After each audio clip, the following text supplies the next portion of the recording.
Are you sitting comfortably? Then I'll begin. Today it's about equality. What does equality mean? Just the other day on television was a report saying the ladies in Canberra with children are far better off with children than the ladies in Tasmania. There's a disparity in how they are and their wealth situation and how they bring up their children. And then some young lady said all mothers should be equal or be able to be equal when they bring their children up. Well, in actual fact, all mothers can be equal to some extent how they bring their children up, how they put them to bed, how they feed them, how they discipline them, what examples they give them, how they speak to them from a very young age. All are factors that can be equalised with no cost to anyone, and at the same time create a massive productive potential for society. What society has done in universities and these places of high esteem has changed the meaning of the word equality so it becomes a political meaning, not a spiritual meaning. We are all equal, and everyone can feel superior, everyone can feel how they like, but people should not make the mistake of equating the material state of one's being with how that we are when compared with any other human. It is the spiritual nature of things that make things equal. I am equal to a plant. I am equal to a bee and an ant. I am equal to a dog or a sheep or a cloud. It doesn't matter. What am I equal to? Nothing at all, really. I just am what I am.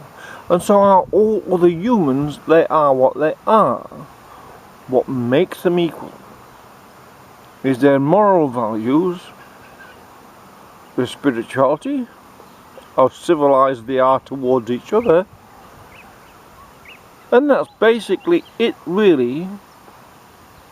Of course, society needs to make sure, materially, people are comfortable and okay, but at the same time, every individual in a place like Australia, which is relatively wealthy, makes the choices they make each day, how they are, how they bring up their children, how they feed their children, and the example they give to their children. All those things are free choices, have nothing to do with government, nothing to do with politics.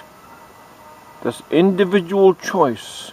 People should not become victims to a political illusion about equality. Equality is a spiritual thing. It's how we conduct ourselves within our lives. Nothing to do with material state of being. One cannot repeat this enough because it is creating massive distortions in people's expectations about what the government or productive system can supply to them when they are not involved within a productive system.